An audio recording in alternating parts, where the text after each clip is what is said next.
oímos la noticia. Una noticia increíble, inaudita, que una viejita estaba embarazada.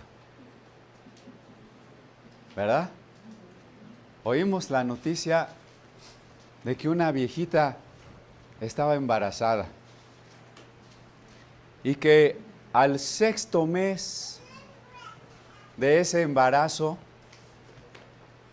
de aquella mujer que se llamaba Elizabeth y que sería la madre de Juan el Bautista,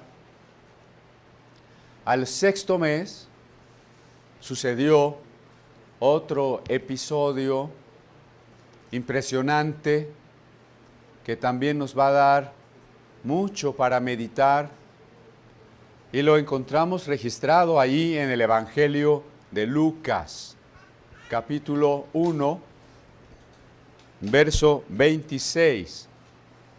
Al 6º mes del embarazo de esta mujer anciana, el ángel Gabriel, el mismo mensajero que le habló a Daniel, que le habló a Zacarías, el ángel Gabriel fue enviado por Dios a una ciudad de Galilea llamada Nazaret. Aquí empiezan algunos contrastes. En el primer relato, la aparición de Gabriel sucedió en la ciudad de David, la capital de Israel, y se apareció en el gran templo de Jerusalén, y se apareció en el lugar santo, entre el altar de oro y el candelero de los 7 brazos. Y se apareció a un hombre sabio y anciano, sacerdote. Ahora la cosa es diferente. El ángel se aparece en otra región, la región de Galilea, la zona pobre, ignorante y más fanática del pueblo de Israel, la zona de Galilea. Y ahí, en una ciudad de poca monta, de poca importancia, que se llama Nazaret,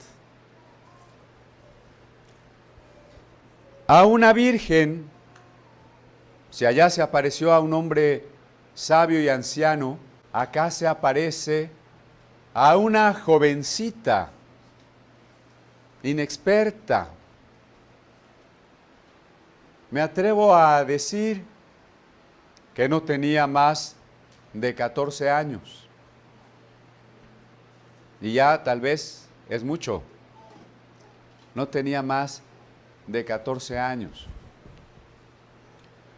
Una joven pobre, una señorita.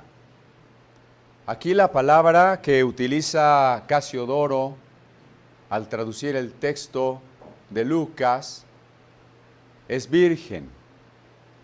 La palabra griega, partenos, virgen. Solamente que en español contemporáneo bastaría con decir señorita. En el español de Cervantes, doncella. ¿Qué quiere decir eso? Que nunca había tenido relaciones sexuales. Quiero aclararlo porque quizá la palabra virgen ya nos traiga una idea, una connotación más religiosa, como si virgen fuera una cualidad o una jerarquía en la escala de los seres santos. No, la palabra virgen solo quiere decir señorita, una jovencita que no ha tenido relaciones sexuales. Eso es todo lo que quiere decir, ¿no? A diferencia también entonces de Elizabeth, una mujer anciana que había estado buscando un hijo por muchos años. Esta es una jovencita que está por casarse y que al menos en este punto de su vida no está buscando tener un hijo. Ella no está buscando en ese instante tener un hijo. Y Elizabeth, por décadas, había estado esperando la respuesta de Dios para tener un hijo. Esta jovencita de la clase pobre de Galilea no tenía socialmente ninguna importancia. La mujer en general podía tener una importancia secundaria y una jovencita menos. Y una jovencita pobre, pues menos. Sin embargo, ahí, con ella, llegó el ángel Gabriel.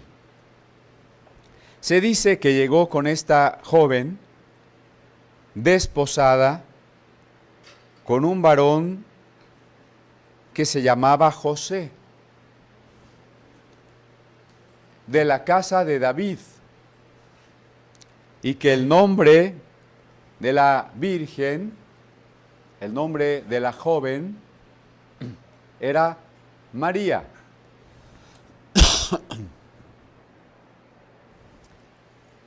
¿Qué significa desposada? ¿Estaba casada o no estaba casada? Desposada significaría comprometida. Una jovencita que ya estaba comprometida. Es interesante conocer un poco de las costumbres de este tiempo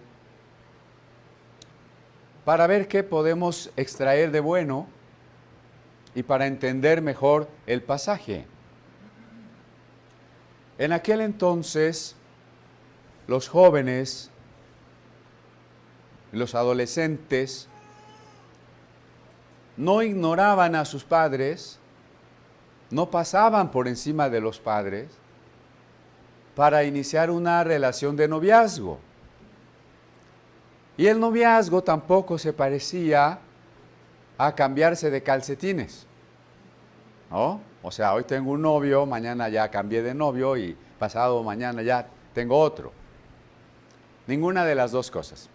Ni el noviazgo era como cambiarse de calcetines, ni se ignoraba a los papás.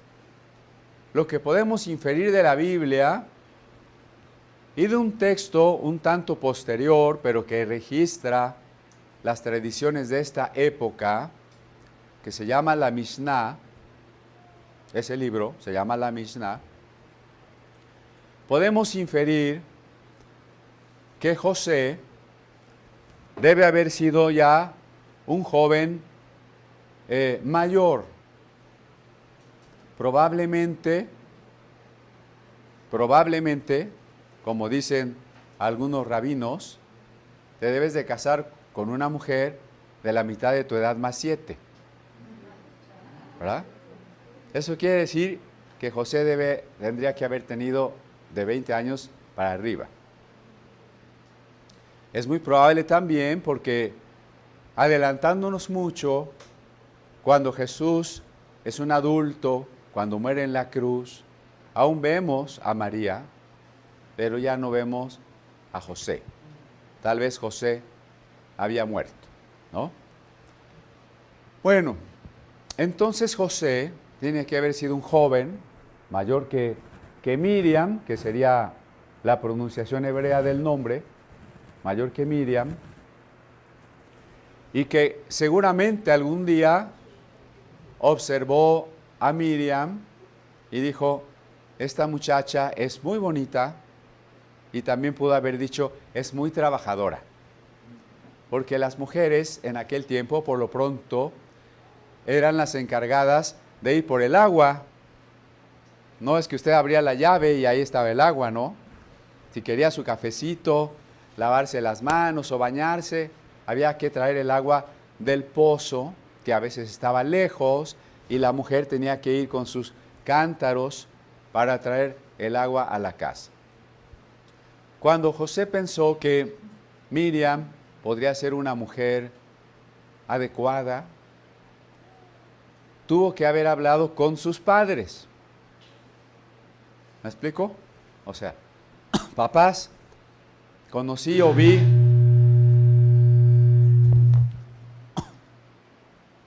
sabotaje desde la cabina.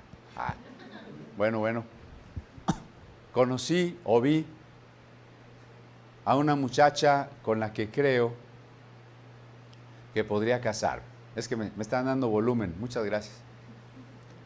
Con la que creo que podría casarme. José tendría que ser ya un artesano, probablemente un carpintero. Algunos dicen que tal vez un constructor, no importa, un artesano. Es decir, alguien que ya era maduro y que tenía la capacidad de sustentar o sostener una familia. Es decir, que José no pudo haber dicho, pues sí, me caso con ella y me la traigo a la casa de mi mamá. No, eso no se puede. Jóvenes, señoritas, no se puede ir a vivir a la casa de la mamá. ¿Sí?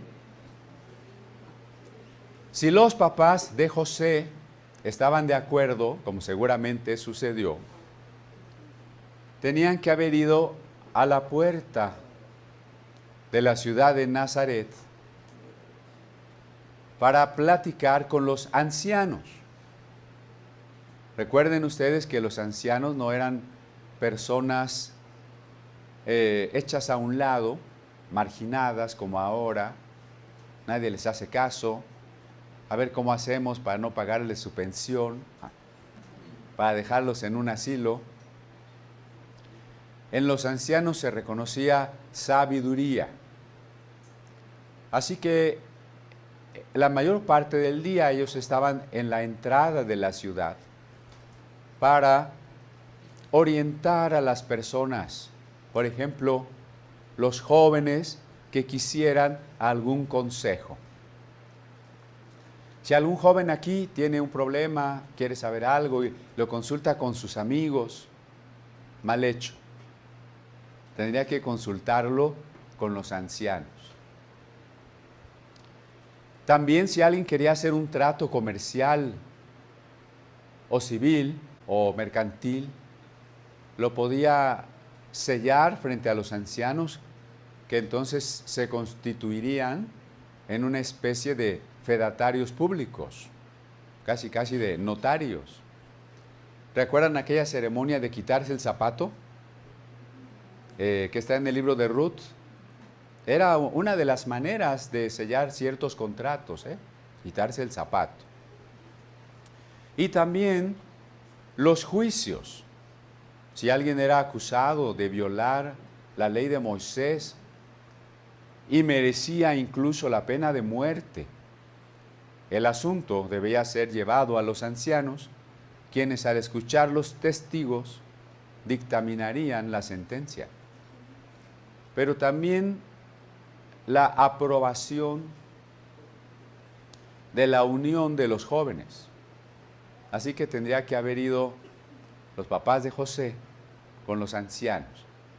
Nuestro hijo José está en edad de casarse y creemos que María es una buena mujer para él. Si los ancianos estaban de acuerdo, iban junto con los papás de José a casa de los papás de María. ¿Sí se fijan? ¿Qué hacemos ahora o qué hacen ahora los jóvenes? Está un joven por acá, ve una muchacha, no le va a preguntar a sus papás, ni a los papás de ella, sino que él va a ir directo. ¿Y ella qué va a decir? Le va a contestar directo. ¿Y dónde quedaron los papás? ¿Y dónde quedaron los ancianos? Cuando más, a veces ya avisan, ¿no? Pues que ya nos vamos a casar. O que ya está embarazada. Pues ya, ¿para qué? Avisan, ¿no? O sea, la cuestión aquí es protegerse a través de la sabiduría, a través de la autoridad. Porque casarse es una decisión muy difícil. Recuerde usted que no existe una media naranja predestinada por Dios. Puede abrir sus ojos de plato si quiere. O sea que no hay un hombre, una mujer que Dios ya dijo que ese es para mí. No. El matrimonio es una decisión que corre por nuestra cuenta y riesgo. De ahí la importancia de hacerlo con la sabiduría y con la sujeción al consejo de las autoridades. Los casados podrán testificar conmigo que ser casado no es fácil, ¿o sí? No quieren decir porque luego los regañan en la casa. Pero el apóstol Pablo sí dijo, aflicción de carne tendrán los tales, ¿no? Clarito lo dijo. El matrimonio no es fácil. Y muchos matrimonios fracasan. Pero cuando somos adolescentes pensamos que tenemos toda la sabiduría, toda la oreja afinada y que Dios ya nos dijo y entonces nosotros ya elegimos como debe de ser. No es así. Por eso esta intervención de los padres y de los ancianos era muy importante.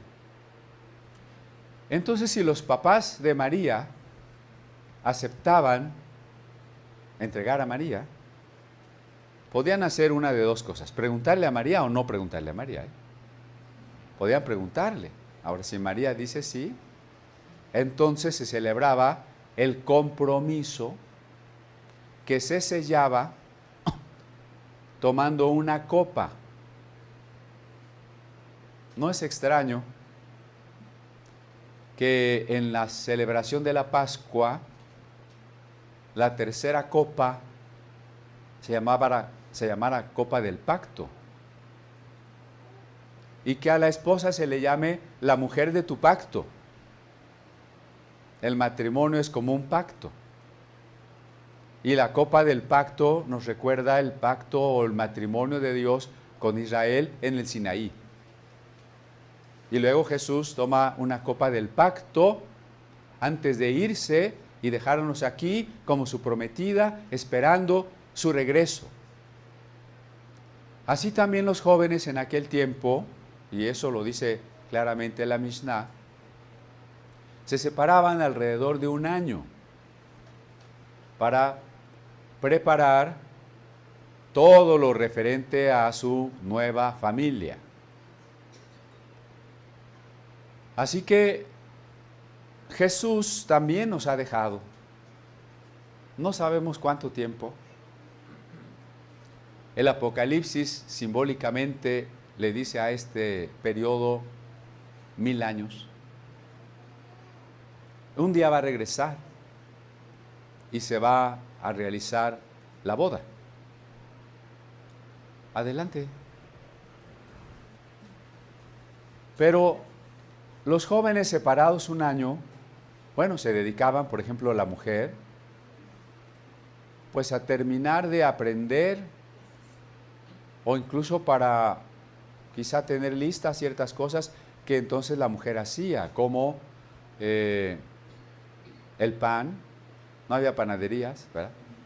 Ya dijimos ir por el agua, la ropa, no había totalmente palacio, ¿verdad? La mujer hacía todo. Y por eso es que lo platicamos en la última reunión de parejas, ¿no? Este tema. Por ahí lo pueden ver en el video. Y el hombre se preocupaba por tener la casa lista. Lo más que pudiera, ¿no? casi casi decir, cuando ella llegue a vivir a esta casa no falta ni una aguja. Porque además, adelantémonos un poquito, la pareja, una vez casados, deberían disfrutarse, en especial el hombre, no tenía que trabajar el hombre. Si había guerra, estaba exento de ir a la guerra. Imagínense, un año, el hombre no va a trabajar, no va a ir a la guerra, no va a hacer nada más que dedicarse a hacer feliz a su mujer. ¿Cómo es esto posible si antes de la boda no preparamos todo? ¿No? Porque hoy, pues como anda la economía, yo creo que de luna de miel nos darán permiso en el trabajo 2 días y regrésate, ¿verdad? Entonces o se planteaba al menos idealmente, que fuera diferente. El desposorio, esto se llama el desposorio, desde aquel pacto con los padres hasta el día de la boda. Ese es el desposorio. Era un asunto tan serio que si llegaba a disolverse, se requería un documento por escrito, igualito a la carta de divorcio. Y que si la prometida, la desposada, hubiese sido infiel al prometido, se hacía acreedora a la misma pena que una mujer casada infiel, es decir, a la adúltera. Y esa pena era capital, es decir, morir apedreada. ¿Sí vemos cómo está más o menos la costumbre? Durante ese año, los novios, ¿se pueden sobar algunos? No andaban de la manita ni nada de eso, ¿no? Estaban separados. ¿Qué tan separados? Ahorita lo vamos a ver. Ahorita vamos a ver qué tan separados. Bueno, este José, dice, era de la casa de David, lo cual resulta sumamente importante en el papel que le da la Biblia a las genealogías. Cómo probar que hay un sacerdocio auténtico o que el rey es realmente descendiente de la dinastía a la que corresponde el reino. Las genealogías en la Biblia son tan importantes que incluso hay que demostrar que el Mesías cumple la genealogía correcta. Por eso aquí Lucas se adelanta y nos dice, José era de la familia de David.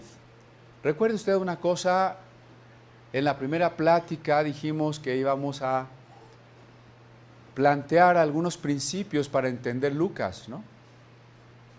Lucas nos quiere explicar y demostrar que Jesús fue verdaderamente humano. Y tal vez usted se sorprende y diga, bueno, pues eso como que es obvio, ¿no? Pero no es obvio.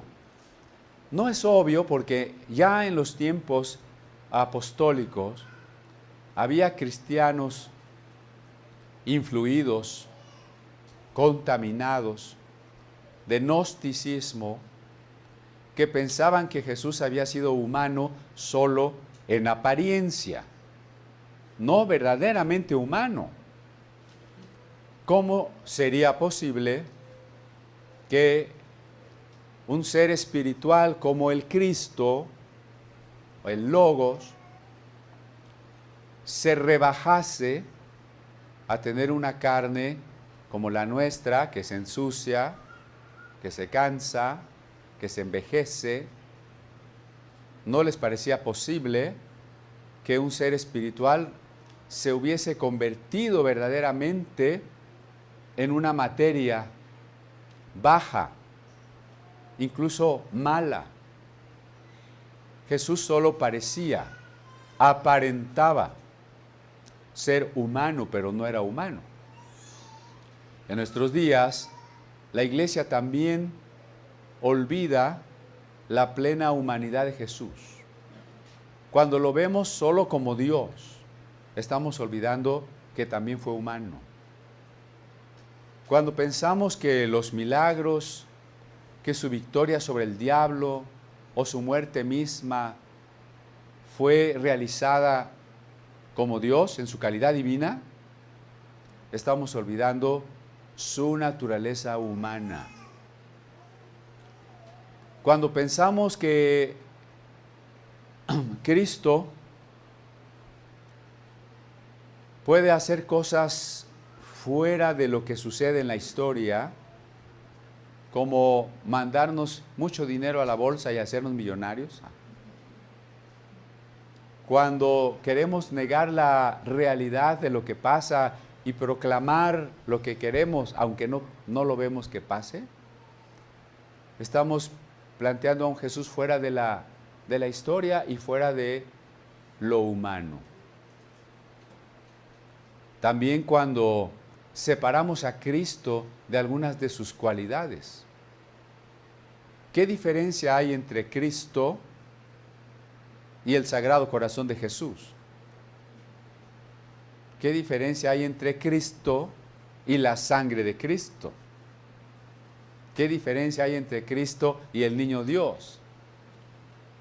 ¿Ven que estamos separando a Cristo de sus cualidades humanas en particular? Lucas nos quiere mostrar entonces que Jesús fue verdaderamente humano. Y esa es la razón por la que Lucas se preocupa por contarnos la historia de María. ¿Qué otro evangelio nos cuenta la historia de María? ¿Verdad que ningún otro? El libro de los Hechos la menciona una vez de pasadita. Las epístolas de Pablo nunca la mencionan, ni las de Pedro, ni el Apocalipsis. Se menciona en Mateo, se menciona en Marcos, por supuesto, se menciona en Juan, pero ¿quién nos cuenta la historia? Lucas. ¿Por qué Lucas nos cuenta la historia de María? Ya lo veremos más adelante, porque por María es que Jesús es plenamente humano. Bueno, entonces, en ese año en que José y María ya estaban comprometidos, pero separados, en el verso 28 dice que entrando el ángel en donde ella estaba, dijo: Salve, muy favorecida, el Señor es contigo, bendita tú entre las mujeres. Palabras que muchos conocerán muy bien porque quizá las repitieron muchas veces en su vida, ¿no? ¿Quién ha repetido estas palabras muchas veces? ¿Verdad? Es una oración común. ¿Pero qué significa? Salve es un saludo romano. Lo mismo que decimos hoy, salud. ¿De dónde viene la palabra saludo? Te mando saludos. ¿Qué quiere decir te mando saludos? Saludos viene de salud. Y salud significa bienestar. Podría llegar a significar salvación. En la versión antigua de Casiodoro de Reina, se dice salud en vez de salvación, ¿no? Salud es el deseo de que estés bien. Y es exactamente el equivalente de shalom. Shalom en hebreo, paz, bienestar. Salve en latín, el saludo romano, paz, bienestar. Es lo mismo aunque cambie de idioma. No es una alabanza. Salve no es una alabanza. Es un deseo de que quiero lo mejor para ti. Ciertamente se le puede decir hasta a un rey, ¿no? Ave César. Ave César quiere decir te deseo salud, te deseo bienestar, rey, ¿sí? Pero se le dice a cualquier persona. Como digo, no importa el idioma, no pensemos que hay idiomas mágicos. Los términos, las palabras, como portadoras de significado, no tienen ningún poder. Lo que importa es precisamente el significado.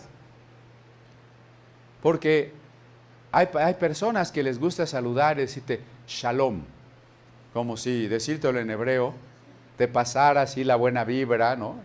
Fuera más mágico. Nosotros no hablamos hebreo, hablamos español.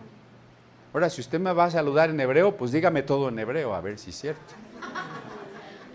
Pero si usted me dice shalom, así como mágico, yo le voy a decir akamapistli. ¿Verdad? O sea, porque las palabras pues no tienen nada de mágico, ¿sí? Este ángel simplemente le está diciendo a María que tenga bienestar, que tenga paz. Pero también le está diciendo muy favorecida. Eso quiere decir que ha recibido un gran favor, un gran don, una gracia muy grande. Has recibido una gracia muy grande. Por supuesto que a estas alturas María ni sabe quién es,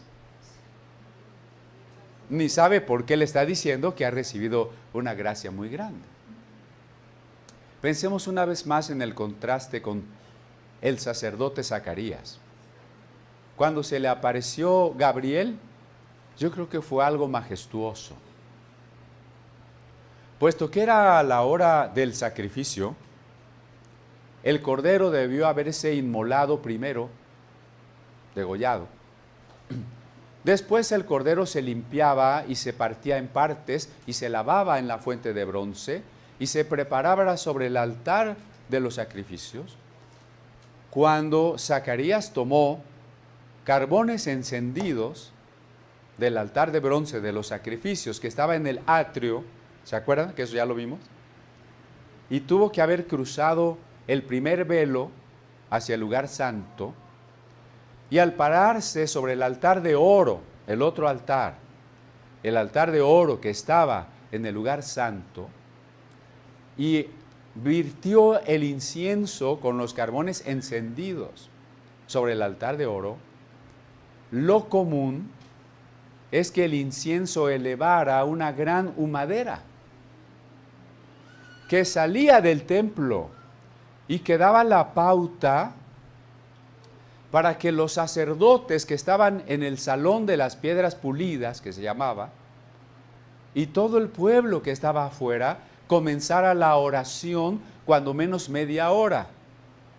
¿Se acuerda cuando en el Apocalipsis se echó el incienso en el altar de oro y dice, y hubo silencio como de media hora? No es más que la liturgia de todos los días en el gran templo de Jerusalén. Hay otro libro de las tradiciones judías que se llama el Shulchan Aruch, y es muy curioso porque dice, ¿cuándo debemos empezar a orar? Cuando olemos el incienso, antes de oler el incienso, después de oler el incienso. Y bueno, dice cosas muy extrañas porque dice, bueno, no muy antes de oler el incienso ni después de oler el incienso, sino en el momento en que vamos a percibir el olor del incienso. Ahí tenemos que orar, ¿no?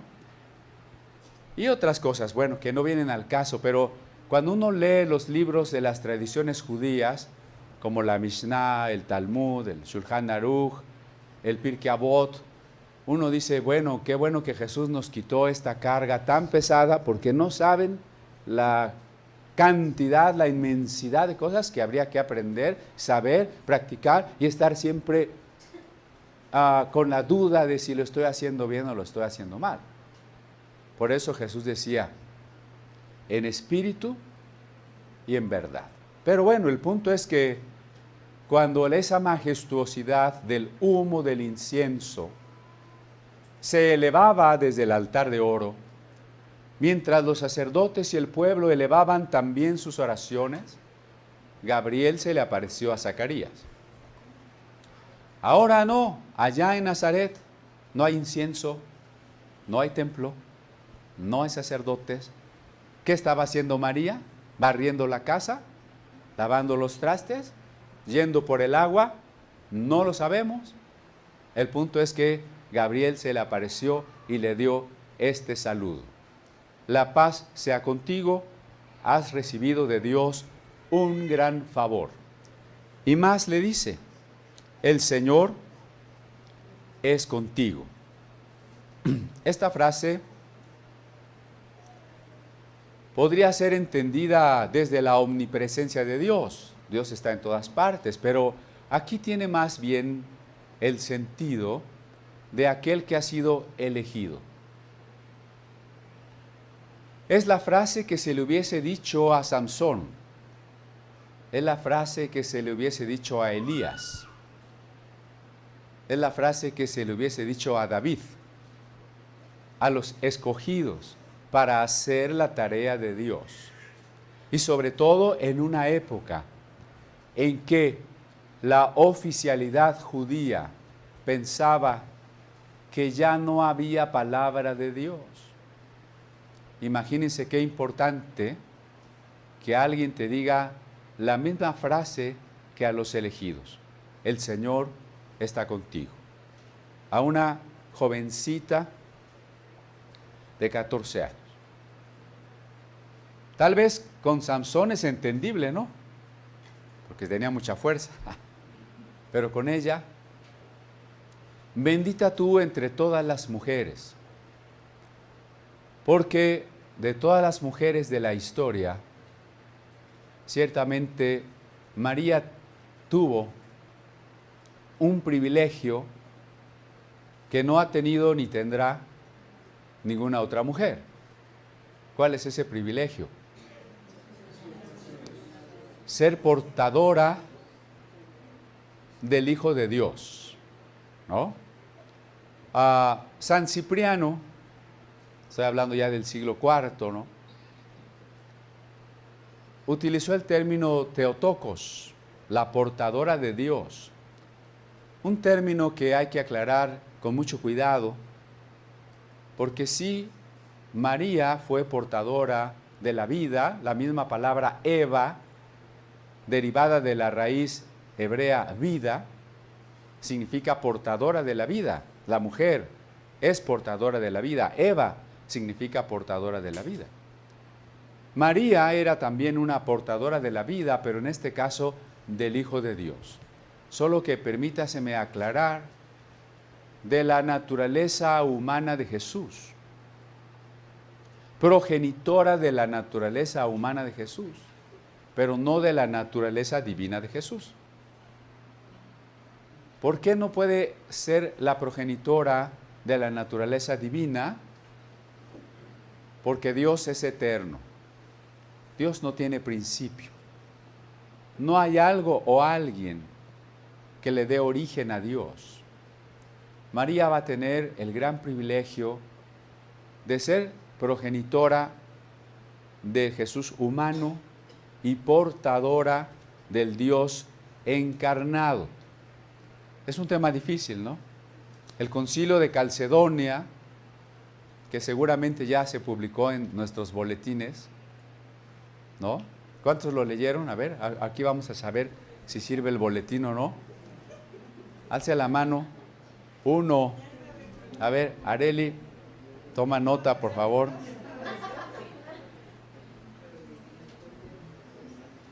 ¿Está coleccionando sus boletines? ¿Los está leyendo con cuidado? A ver, repase. Debe haber sido el cuarto, quinto publicación sobre los credos. El credo de Calcedonia pudo redactar al interpretar los evangelios que en Cristo hay dos naturalezas, la divina y la humana.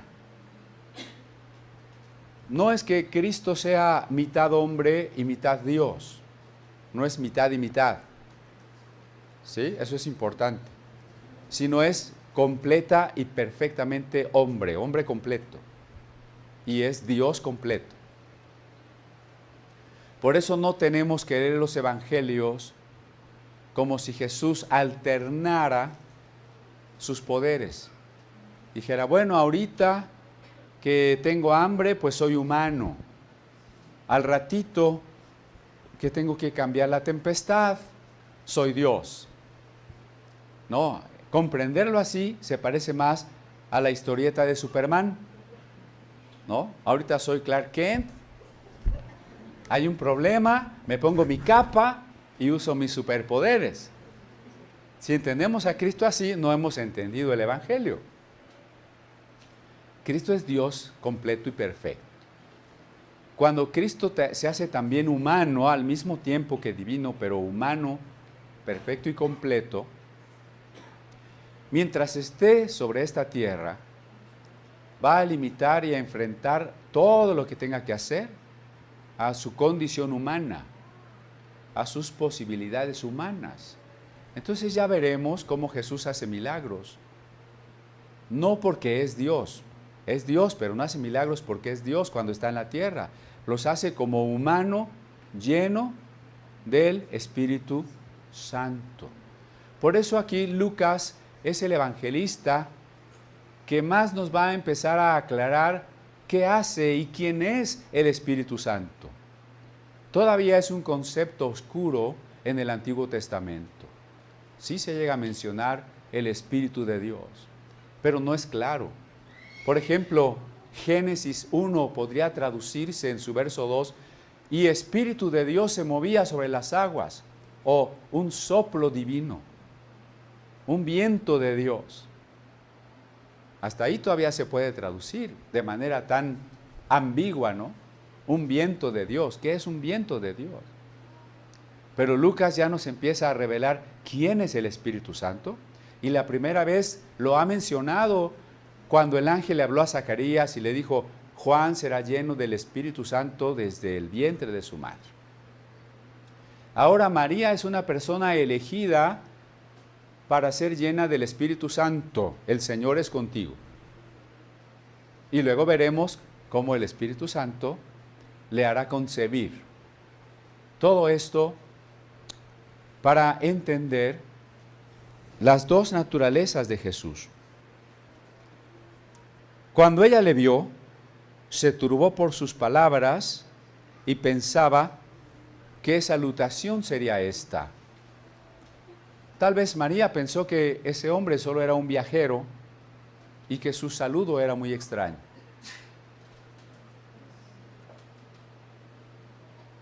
Pues es comprensible, ¿no? O sea, ¿qué quiere decirme con que soy la más favorecida de todas las mujeres y que Dios me ha elegido como a los grandes elegidos? Entonces el ángel le dijo, María, no temas porque has hallado gracia delante de Dios. Por supuesto que igual que con Zacarías, una primera reacción ante la aparición de un ángel puede ser el temor. ¿O usted cómo reaccionaría? Si se le aparece un ángel, ¿cómo reaccionaría? El ángel a varios personajes, incluido Daniel, le dice, no tengas miedo. No tengas, podríamos decir con precisión, no tengas un miedo que te hace alejarte. Hay otro tipo de miedo que es el temor de Dios. Hay otro tipo de reverencia, de entrega, que es diferente a este miedo. Y le dice, has hallado gracia delante de Dios. Una de las grandes discusiones teológicas es si Jesús también es el Salvador de María o María no necesitaba salvación. ¿No? Es una discusión. Déjenme decirles que hasta el siglo XIII, hasta el gran teólogo Santo Tomás de Aquino, doctor angélico, pilar de la teología católica, todavía se consideraba que María tenía que ser salvada por Jesús. Siglo XIII. El primero que empezó a proponer que María no tenía que ser salvada por Jesús, no lo necesitaba, fue Duns Scoto, monje franciscano de la última parte del siglo XIII, ¿no? Pero cuando el ángel le dice, has hallado gracia delante de Dios, ¿qué es la gracia? La gracia es el favor inmerecido. La gracia es algo que no me pertenece, algo de lo cual no soy digno, pero que Dios por amor me lo quiere dar. Y aquí encontramos que la gracia de Dios es su amor en acción desde el principio de los tiempos. Cuando Dios nos creó, ¿merecíamos que nos creara? ¿Merecíamos que Dios nos creara? No. ¿Que nos amara? ¿Que pusiera todo a nuestros pies? ¿No recuerda conmigo el Salmo 8? Cuando veo los cielos, obra de tus manos, cuando veo todas las cosas que pasan, los animales, me pregunto, ¿qué es el hombre? ¿Qué es el Hijo del Hombre? Para que lo colmes de favores y misericordias, ¿no? Esa es la gracia de Dios. Cuando pecamos, ¿merecíamos el perdón? Vemos que todo lo que Dios nos da, aquella ancianita embarazada, ¿se embarazó porque lo merecía? ¿Será que ya sufrí tantos años que ya me lo merezco? ¿Pudo haber dicho eso Elizabeth? ¿Verdad que no? Encontrar una mujer anciana embarazada es un milagro. Es un milagro de gracia. Y nos muestra que Dios hace milagros entre nosotros. ¿No es un gran milagro encontrar un pecador perdonado? Un transgresor transformado, una familia restaurada, un enfermo sanado, una persona liberada. ¿No son milagros? No vea entonces el embarazo de Elizabeth como un milagro muy lejano. Tiene una aplicación para nosotros, una aplicación muy puntual.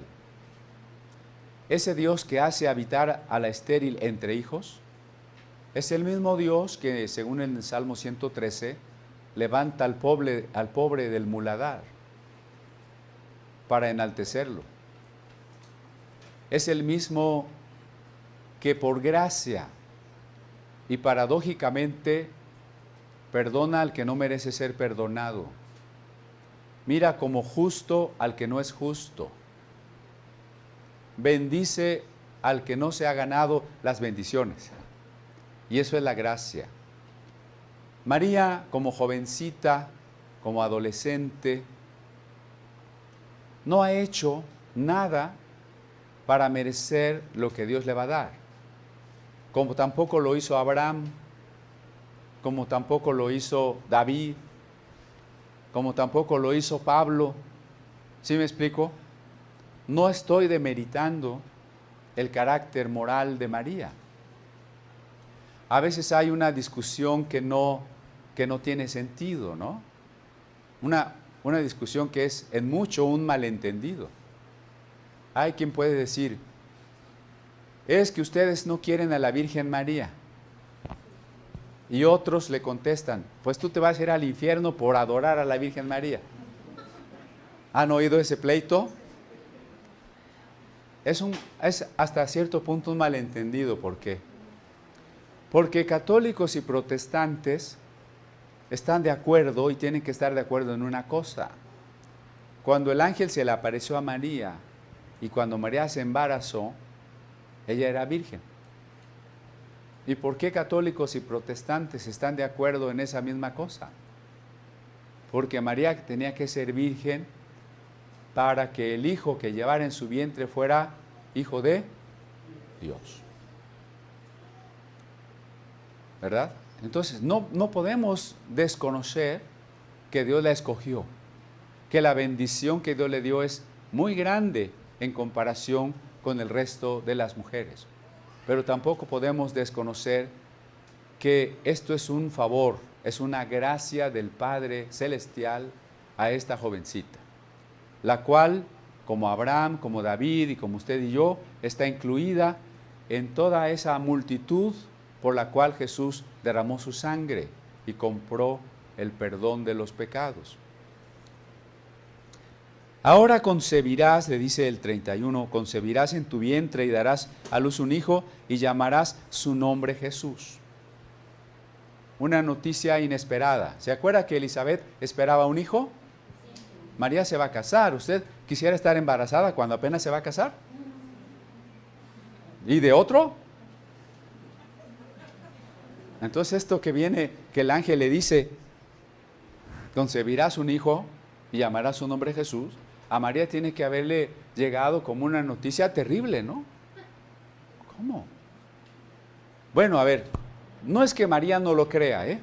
A diferencia de Zacarías que dice, ¿cómo si yo ya estoy viejito? Y su pregunta implica incredulidad. La pregunta de María tiene fe. ¿Se acuerdan que hablamos de dudar con fe? Pero no entiende cómo. Y su pregunta es, bueno, ¿y cómo me voy a embarazar si todavía no me caso? ¿No? Esa es su pregunta, mire, léala conmigo.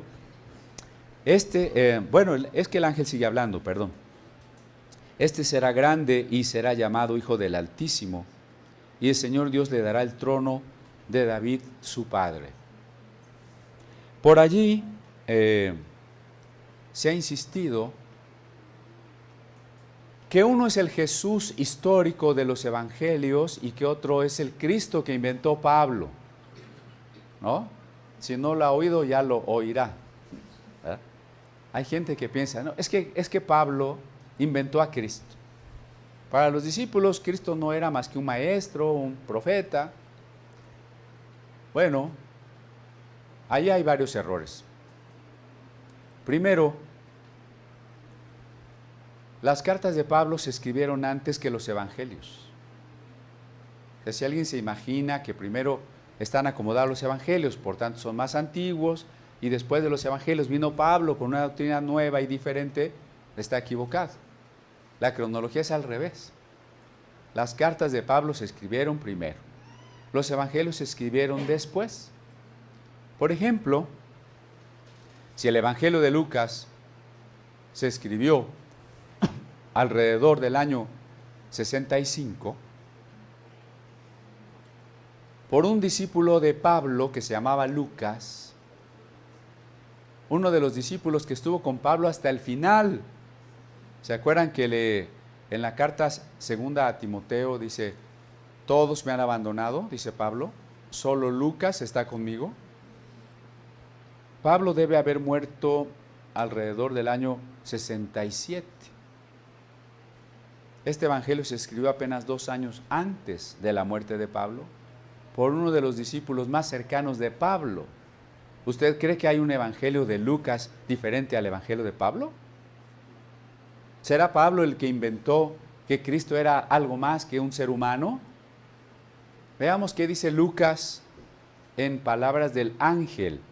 ¿Cuál es la cualidad, la naturaleza de este niño que se anuncia? En primer lugar, llamará su nombre Jesús. En hebreo, Yehoshua, que significa Yahvé es salvación, o Jehová, salvación nuestra. El nombre Jesús entonces es muy profundo, porque en primer lugar implica todo lo que significa el nombre Yahvé, el nombre yo soy, que por cierto no sabemos cómo se pronuncie, aunque haya quien presuma que sí sabe, no sabemos. Por eso a veces se dice Yahvé, a veces se dice Jehová, es lo mismo. Usted no se debe de espantar por eso, ¿verdad? No va a decir, esta Biblia dice Yahvé, ya no la quiero. Otro, no, esa Biblia dice Jehová, quémala. No, es lo mismo, Jehová o Yahvé. y significa el que es, derivado del nombre con que él se le apareció, se le presentó a Moisés y le dijo, yo soy el que soy. Que, solo por abreviar ahora, porque no es nuestro tema, yo soy el que soy, implica en primer lugar que Dios se manifiesta al hombre como el hombre necesita que se manifieste, en el tiempo en que se necesita esa manifestación. Pero significa también el que es, y a diferencia de lo que está haciendo o pasando, ser es ser eterno, ser infinito, ser único e inmutable, es decir, que no cambia. Y en tanto que ser es ser necesario, o sea, causa de todas las demás cosas, de las cosas contingentes, de las cosas que podrían no existir. Entonces el nombre yo soy, el nombre Yahvé, implica el ser de Dios. Y se le añade la idea de la salvación. Jehová salva. ¿Quién es entonces Jesús? ¿Quién es Jesús? Jehová salvando a los hombres. Llamarás su nombre Jesús. Adelantándome muchísimo, los discípulos bautizaban en el nombre de Jesús, ¿no? Lo que Mateo entendió claramente como una invocación trinitaria, porque Jesús es Jehová salvando. Pero también se le dice, será grande y será llamado Hijo del Altísimo. No solamente era un título honorífico que se le llegó a dar a los reyes como hijo de Dios, sino aquí por razón misma de la manera en que nace. Si ella misma lo va a concebir, no es un título que se gana porque está en un trono, sino desde el momento de la concepción es el Hijo del Altísimo. Por eso el Evangelio de Juan dirá el unigénito. Fíjense qué interesante, porque la palabra griega es monogenes o monogenes. ¿Qué son los genes? Los genes son estas moléculas que traen toda la instrucción de lo que debemos heredar, de lo que vamos a hacer, ¿no? ¿Bióloga? ¿Sí? ¿Verdad? El monogenes quiere decir el único nacido de Dios. Nosotros somos hijos de Dios por adopción.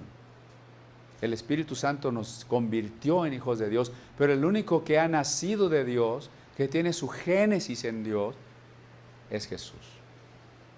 Por eso el credo apostólico, que proviene más o menos de fines del primer siglo, también dice, creo en Dios Padre Todopoderoso y en Jesucristo, su Hijo monogenes, ¿no?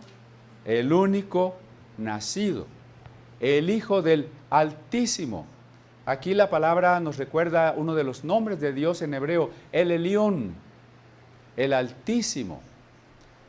Quiere decir el Supremo.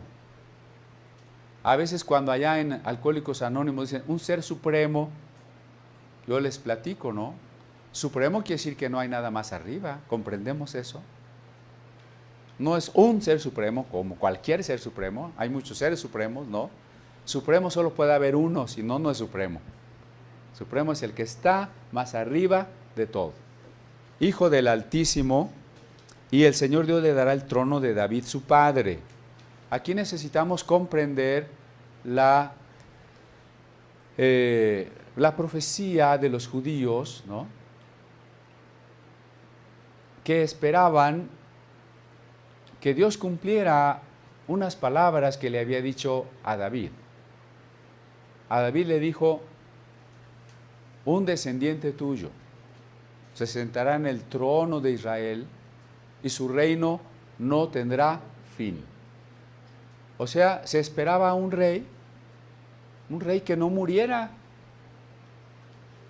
Es curioso porque algunos textos le atribuían muchos años de reinado, ¿no? 400 años, 1000 años, pero lo que en realidad la promesa decía es que era un reino que no tendría fin. Ahora, como lo dirá después el apóstol Pedro, David murió, su reino tuvo fin. Los descendientes de David que gobernaron también murieron. Y luego hasta el trono de David desapareció. Cuando los babilonios invadieron Israel, y luego los persas, luego los griegos y luego los romanos, tenemos ya 600 años que no hay trono de David. Fíjese. Y mucho menos que un descendiente esté allí y nunca muera. Entonces muchos esperaban que un día se cumpliera la promesa de Dios.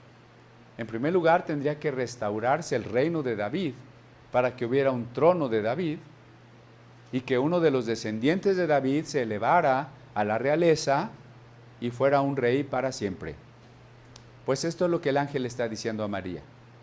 Este niño que vas a tener es el esperado descendiente de David que reinará para siempre. Yo no sé qué estaba pensando María cuando oyó estas cosas, ¿no? Como dije, una jovencita de una parte pobre, sin ninguna importancia social, de una edad muy corta e inexperta, y viene un mensajero y le dice, tú vas a ser la mamá del Rey Eterno. Bueno, es algo sorprendente. Reinará sobre la casa de Jacob para siempre, y su reino no tendrá fin. Entonces María dijo al ángel, ¿cómo será esto? Pues no conozco varón. Insisto, no hay incredulidad allí. Solo estoy de acuerdo, pero quiero entenderlo. Tú dices que voy a tener un hijo, pero pues para casarme, ¿cuánto le faltaba para casarse? No sabemos. ¿Medio año? ¿Casi el año? No conozco varón significa no he tenido relaciones sexuales. No he tenido intimidad con nadie. Por eso es virgen, ¿no? Por eso se le llama la Virgen María. Recordemos que el profeta Isaías ya había hablado de esto, ¿no? He aquí la Virgen concebirá y dará a luz un hijo. Es un texto difícil, primero porque la profecía de Isaías está dada cuando los asirios están sitiando la ciudad de Jerusalén. Y lo que Isaías le está diciendo al rey es que su propia esposa, la de Isaías, va a tener un hijo, y cuando ella tenga ese hijo, la ciudad será liberada. Y efectivamente sucedió. Isaías tuvo un hijo con su esposa, que era profetisa. El hijo nació y cuando era todavía pequeño, Dios liberó la ciudad de Jerusalén.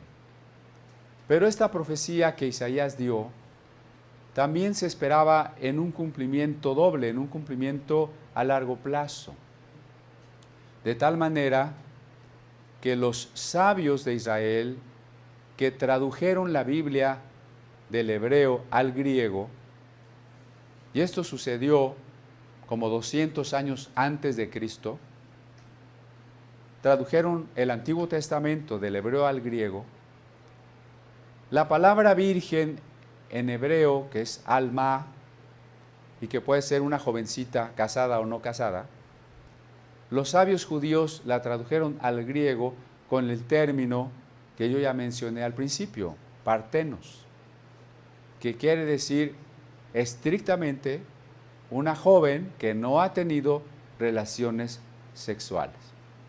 Entonces, en esta traducción que se hizo 200 años antes de Cristo, los escribas judíos ya entendían este pasaje como lo entendía el libro de Enoc, capítulo 60, que habría un hijo de mujer, solo de mujer, que habría una virgen que pariría un hijo. A esta traducción de la Biblia se llamó la Biblia de los 70, la Biblia Septuaginta.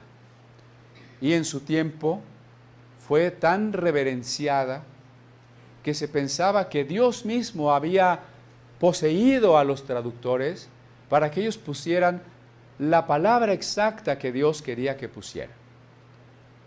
Con esto, ¿qué quiero decir?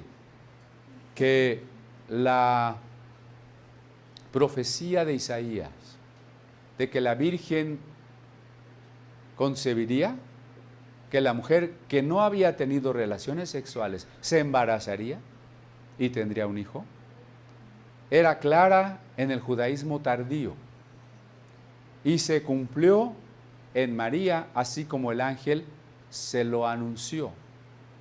Ahora, ¿usted quiere saber exactamente cómo respondió María a una propuesta que echaba por tierra sus ilusiones de boda? ¿Cómo respondió José a que su pareja tuviera un hijo de quién sabe de quién? Pues tiene que venir el otro domingo, ¿verdad? Porque ya se nos acabó el tiempo. Pero tenemos aquí un mensaje muy importante. El Evangelio de Lucas nos habla entonces de la acción del Espíritu Santo, de la que también insistiremos el próximo domingo, porque ¿cómo puede una mujer tener un hijo sola?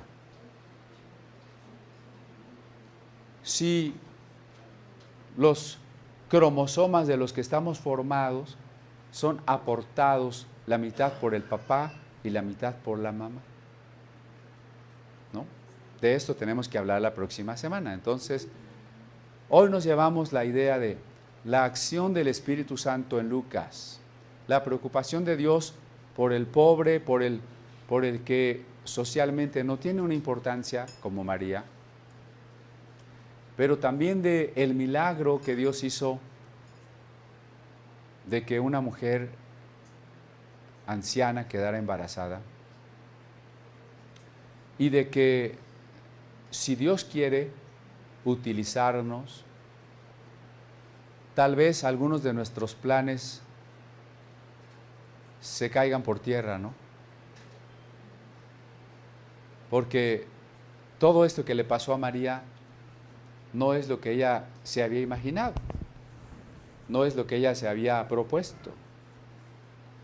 Parece que la voluntad de Dios aquí la va a llevar por un camino tan diferente a lo que ella hubiera anhelado, al menos hasta donde ella lo alcanza a ver. Y tenemos que preguntarnos también, ¿estamos dispuestos a que Dios nos guíe, a que haga su voluntad por encima de nuestra voluntad? Dejemos que Dios nos transforme en ese gran milagro que Él puede hacer, de perdonar al que no merecía el perdón, de transformar al que no podía ser transformado. Amén.